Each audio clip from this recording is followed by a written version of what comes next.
Mondo Cool! That's right, boys. Mondo Cool. EarthBound for the Super Nintendo is a turn-based role-playing game. You've probably already heard a lot about this game, and it's one of those very popular, highly sought-after, very expensive games if you want to obtain a physical copy. And I was more than thrilled to play through this when it came into my possession, albeit for a very short time. Someone from YouTube sent me their copy to add a battery holder and new battery, because they started playing through the game and about a quarter of the way through, their battery crapped out on them. Right away, I can see why this game is as popular as it is. A lot of the times when there's a game of this stature, a lot of people say, oh, it's overrated, it's, you know, not that great. But when you take price out of the equation, it's a very charming game. I had a lot of fun. The characters are fun and vibrant.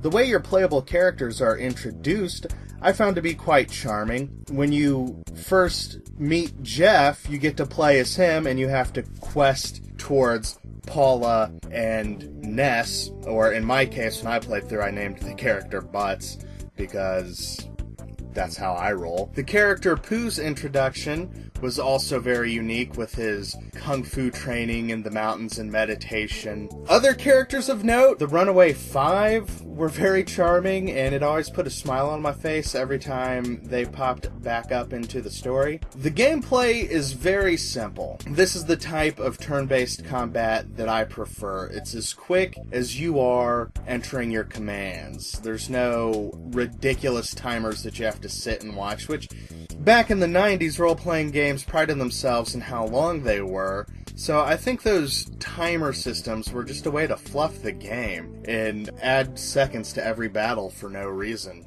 Once you get used to the commands, you can fly through battles very easily. And when you've leveled up over certain enemies enough, if they're weak to the point to where it would waste your time to fight them, the battle automatically ends and you get your experience that you would have gotten, which is a feature I absolutely love, and I wish would appear in more turn-based games with, well, they're not quite random encounters. You can see your enemies on the screen, but you can't really evade them most of the time, so it may as well have been random encounters, but it is nice to see a battle coming, something I really appreciated. The puzzles and sequences that you go through all make a lot of sense. If you talk to everyone and get the clues, you can figure out everything that you need. Since I was borrowing the game and I gave myself a deadline, I did use an FAQ a couple of times to figure out a couple of things that weren't readily apparent. Now, keep in mind, when the game originally came out, it did come with a giant guidebook, so I didn't feel like too much of a scumbag looking up the 2 or 3 things that had me stumped for more than 10 minutes. However, if you're playing this at your own leisure, you're going to be able to figure anything out. There's nothing that's going to get you stuck. I took notes, and going back to my notes and seeing what certain characters said did help me figure out most of the puzzles. And the ones that I did look up, I felt like an idiot for not having figured it out on my own. There's an item that you have to use at the beginning of a battle. I neglected to do that a couple of times, and I was like, why am I getting my butt handed to me? And then I looked it up, I was like, oh yeah, all these people said all these things. Why didn't I figure that out? It's a good entry-level RPG if you're not a fan of JRPGs. This is something worth checking out. If you own a Nintendo Wii U, I believe it's $8 on the Virtual Console, and strategy guide, I believe, is displayable on the gamepad's screen. Now, I'm not 100% on that. I do not own a Wii U, but I believe that's what I've read. Quick trip down Google Lane should be able to clear that up for you. Would I rush out and spend $200? Or about 180 is usually what I see it for, between 180 and 200. Would I rush out and spend that kind of money on this game? No.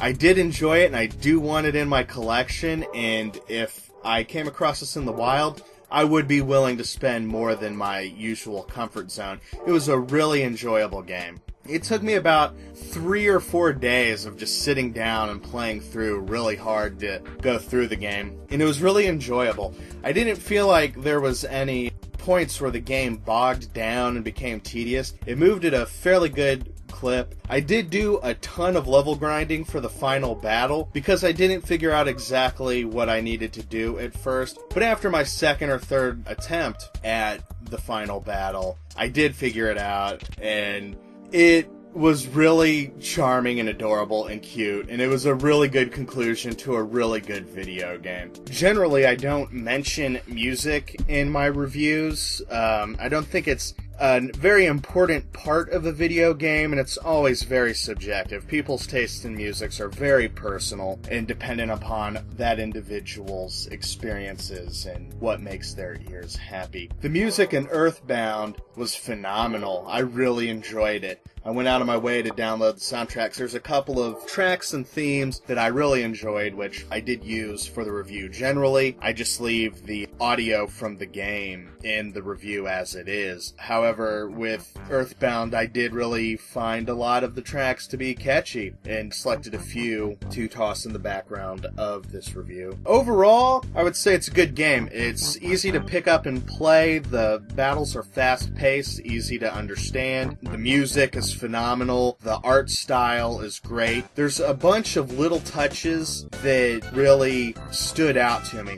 Earlier in the game, when you're still in normal towns and such, you can use the mass transit system. In front of most hotels, there's a bus stop, and you can pay a couple dollars to use the bus. I found that to be a lot of fun, and I used the bus to get from place to place. Later in the game, however, you do get the ability to teleport, so you don't need to use the mass transit. There's also a pointless bicycle that you only get to use for a short while before you pick up your second party member, and the bike becomes useless. Whenever you stayed at a hotel, when you woke up, there would be an attendant that would show you a newspaper, which would make note of things you had to take care of or things that you just took care of, which was pretty nice. The item help menu was awesome. If you pick up an item and you didn't know what it was, you just go to that item, go to help, and it tells you how to use it. That was awesome. Speaking of items, one of the only complaints, perhaps the only complaint I had about the game was your limited inventory. Going through the rather short dungeons, like the dungeons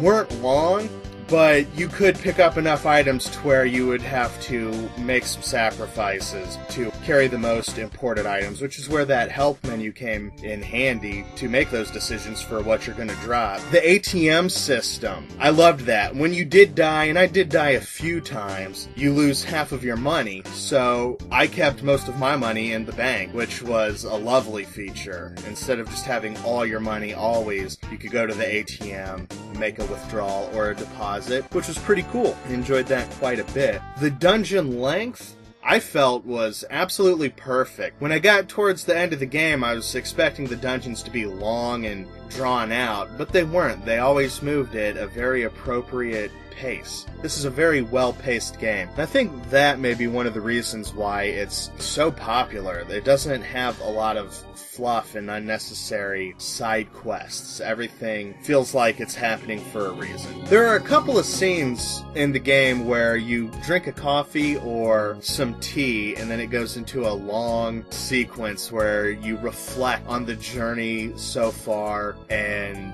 the struggles lying ahead of you in wait, which was really cool. I didn't see them coming when I first was offered coffee in the Saturn Valley, which is an interesting location all in itself. Overall, the game has a sense of whimsy and wonder, like you would expect of a child exploring the world and taking on the big bad ultimate evil. I wouldn't pay eBay prices for it, but I would definitely go out of my usual comfort zone if I saw this in the wild for a decent price. I would definitely consider downloading it on the Wii U's Virtual Console, and there's always other methods to check out rare video games. Overall, wonderful game. If you're interested in it, definitely check it out.